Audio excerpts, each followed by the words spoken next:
Welcome to my YouTube channel Mathma. I am Rahul Naik. This is lecture 12 on the course Foundation of Mathematics, and we begin with the new chapter titled as Function. We follow the same book, a foundation course in mathematics by Ajit Kumar, S. Kumaresan and Baba Kumar Sharma for this chapter also. So in this session we will discuss the notion of function. We will cite some examples of functions. So let's see the definition of function. Let x and y be two non-empty sets. A function or a map, or it's also called as a mapping, f from x to y is a rule, or it's also called as it can be also termed as correspondence or association that assigns to each element in x a unique element in y. So, and this is denoted by f from x to y or x to y through f. So, let me more elaborate this term.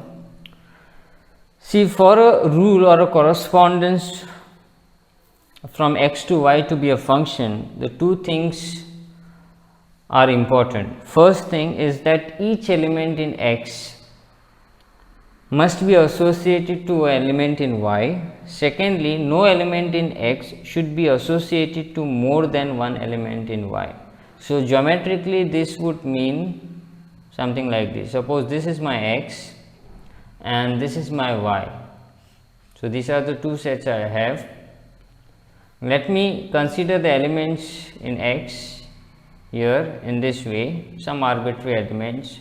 In fact, since it's a geometrical version, we take some finite elements and say some elements in y. Okay, and there is a rule from x to y which we denote by f in this case. So, if I represent the correspondence or the association from an element of x to an y by an arrow, then it should move from an element of x to an element of y. Okay, so say suppose, and that arrow should be in such a way that every element of x should have an arrow moving from an element of this circle to this rectangular box. Okay, so something like this.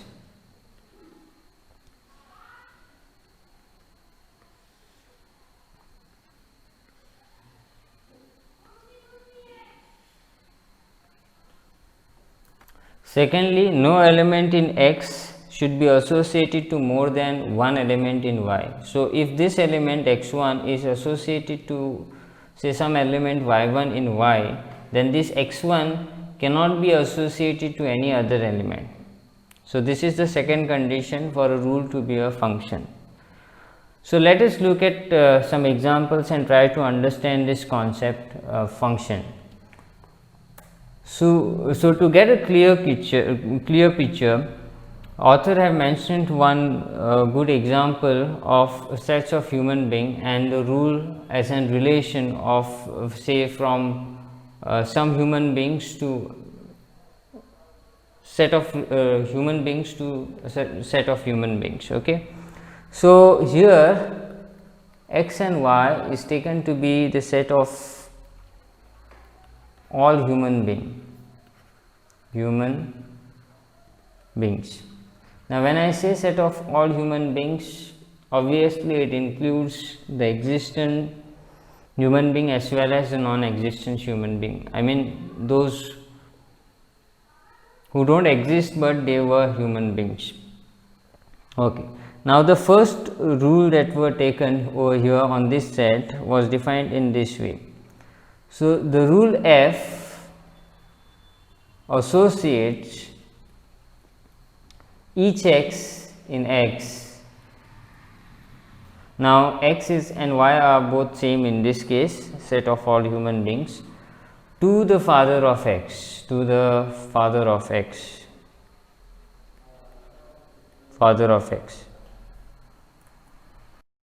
So, as we all know that this is a relation of one human being with the other human being, and here author have tried to explain, can this be identified as a can this be categorized as a function or not. Okay. Now basically the notation that we used here is this. Before getting into detail of this, I just briefly introduce the notation that we use. Suppose we have a function f going from x to y. For a point x in x, we know that there is an image, there is a point say y1 y, and this go through f over here, and so therefore this is nothing but f of x by the notation of the function. So wherever this x is mapped to a point in y, we denote this as f of x. So in this case, when I say that f associate each x to the father of x, that means x is associated to his father f of x. So in this case, f of x is the father of x. So we all know that every human being has a father. So therefore there is going to be association, there is going to be assignment from each element of x to some element of y. Only thing we need to check whether this association is going to be an unique or not. So that is, we need to check that no element in x, no human beings have more than one father. That's obviously true as far as the relationship is concerned with the human being. You know, a given human being will have a unique father. Okay, so therefore, you know, this x will be x over here in x will be associated to a unique element y in this y, as a given human being have a unique father. There might be a possibility that two different elements from this x may have the same father if they are siblings of each other, right? So that possibility is there. So therefore this rule is a I can say that f is a function. Okay. Now however, if I define another rule, say rule G, which associates each x of x to his or her parents. Now what one can see, that see this, every element in x is going to have some element, some image, or you know, is going to have some assignment. But the problem here is that when I say parents, we know that parents comprises of mother, father, even one can consider grandmother, grandfather, the siblings, but at least two are involved here in this case, a mother and father. So this x will be mapped to two different person. One is at least two different person. One is mother and to father. Okay, and therefore this G is not a function. So we have seen a real life example wherein a relation, what kind of relation we can consider it as a function and what kind of not. Okay, so let us see some closer examples of function closer to mathematics. We have a function, we have a rule which takes, in this case I will take x to be a set of positive real number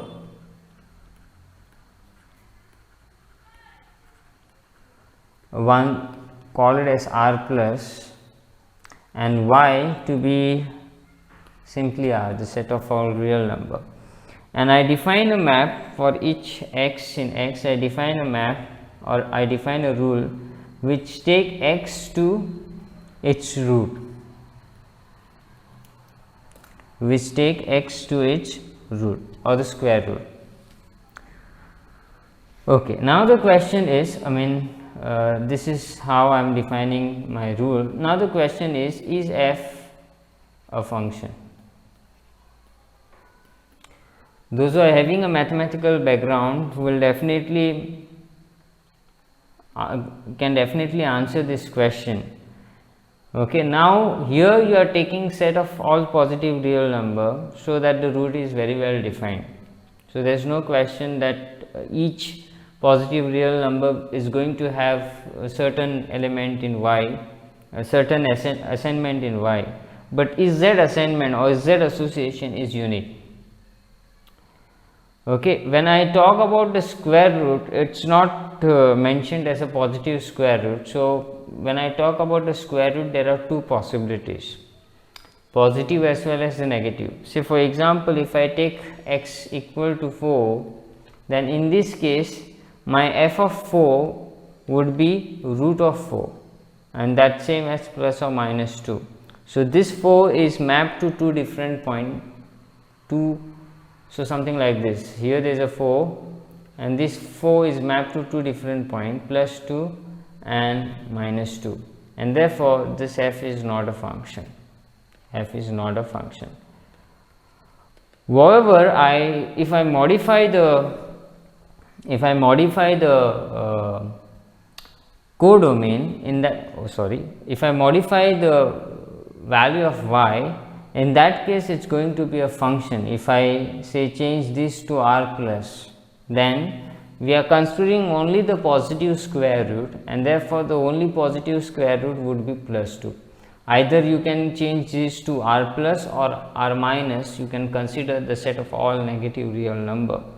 This would remain as a function.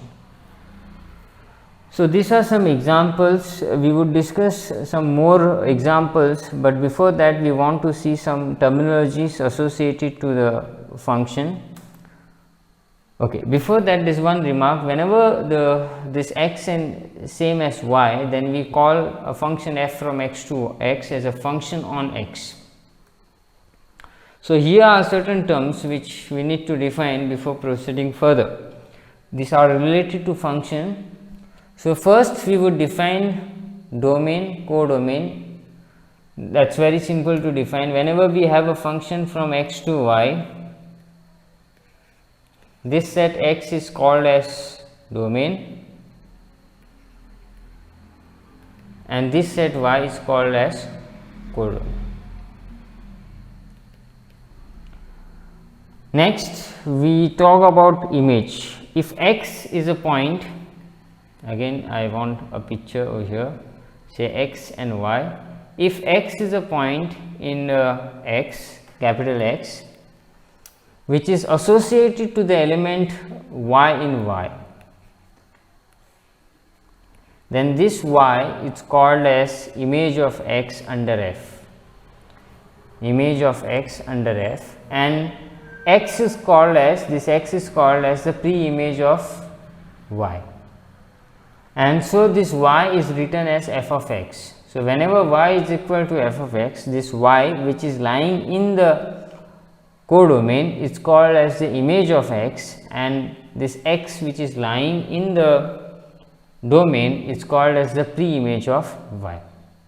So these are the terminology. Again still we define one more term, that's called as the range of f. Now range of f is a set of all point in y such that there exists x in x such that y is equal to f of x. In other words, it's a set of all the images point for the element in x. So suppose we have this x1, x2, x3, x4, and here you have say some elements. So this x1 is associated to this y1, this x2 is associated to this y2, this x3 is associated to this y3, x4 is again associated to this y3 again. So in this case, if I collect all those points in y which has a pre-image, in a simple word, which has a pre-image, those points are, that collection of points is called as the range of the set. So we know that, I mean, from the definition it is clear that there might be certain point in the y which may not have a pre-image. Okay, so that's why this range of set may not be same as the whole set y. Is that fine? So this can be modified as a set of all y in y such that y is equal to f of x for some x in x. So, if you can find a point in it is a set of all the points in y such that for that value, for that points in y, you are able to find a point in x such that y can be written as f of x. So, this is the set of images of all elements of x. We now consider certain example, and for this example we would define the term, we would find out the domain, codomain, the range of the given function.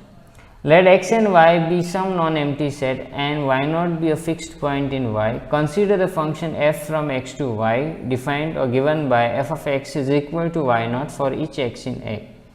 So, first of all, you observe that this is a function, because if I draw this geometrically, suppose this is my x and y, you first fix the point y naught in y and these are the points in x.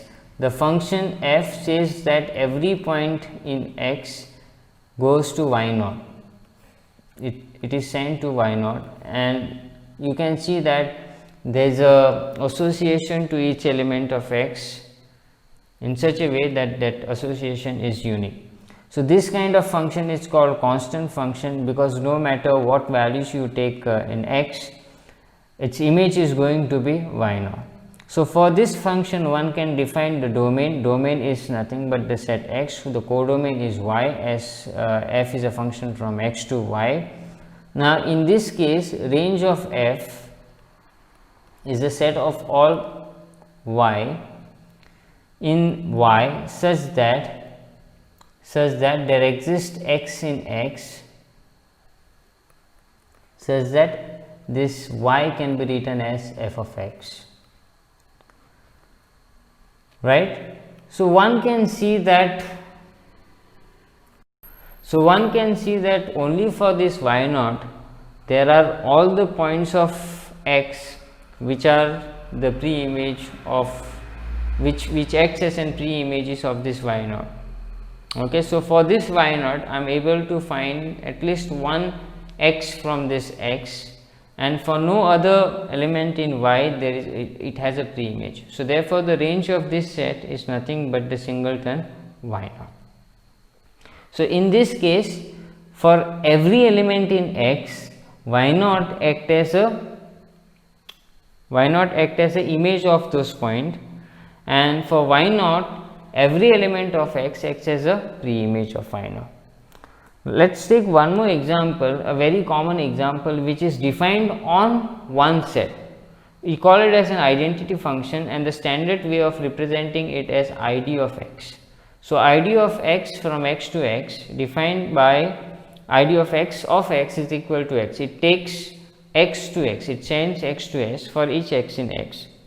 So, this is called as the identity function, and if one tries to draw this function on a geometrically, then we have something like this. Both these sets are same. Okay, suppose this set contains 5 elements, then this also will contain 5 elements, and this x1 will map to this x1 over here, this x2 will map to this x2 over here, this x3 will map to this x3 over here, and this goes on.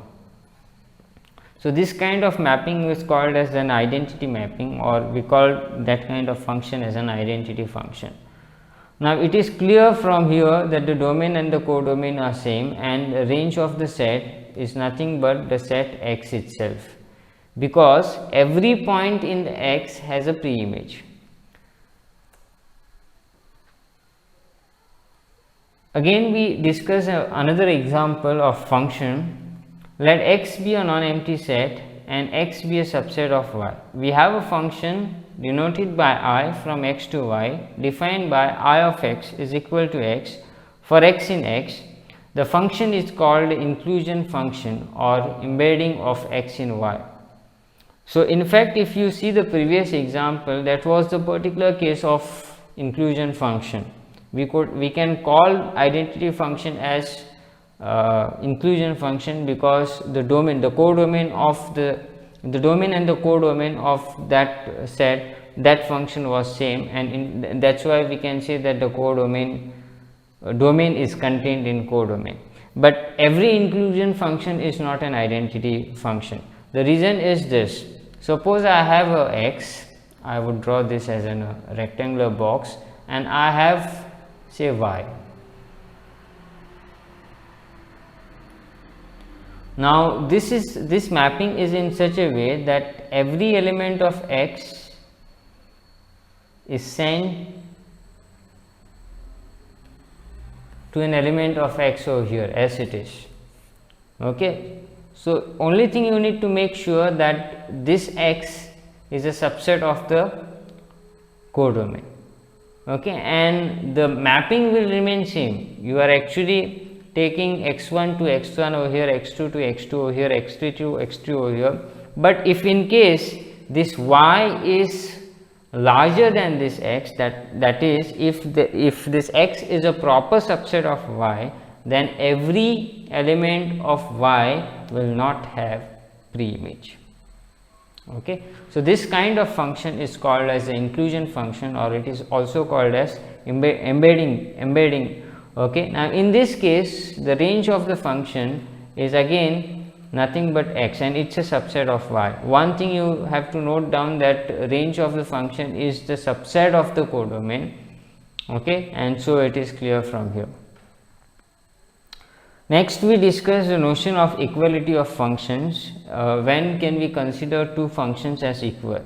So let x, y, z, w be non-empty set, and f from x to y and g from z to w be two functions. We say that f is equal to g, and we write it as f equal to g if domain is same as the domain of f is same as the domain of g, that is x is equal to z, and the codomain of y is same as the codomain of g. Now this, most of the authors do not consider this as an additional condition for a function to be equal. The next point is that for each x in x, once their x is equal to z, for each x in x which is equal to z, we should have the images point should be same, that is f of x should be equal to g of x. As I said, this should be an additional condition. Some author put this as the condition for the function to be equal, some do not. So in that case the codomain of one function may not be same as the codomain of other function. We take one example over here: f from R to R defined by f of x is equal to x square. Let f be g be a function from R to 0 comma infinity. So it is defined from R to set of positive real number, set of non-negative real number. So defined by g of x is equal to x square. The question is, are f and g are equal? Although you can see that f of x is equal to g of x for each x in R, and R the domain of f is same as the domain of g in this case, but their codomains are not same. So if we follow this definition from this textbook, f is not same as g, or f is not identically same as g.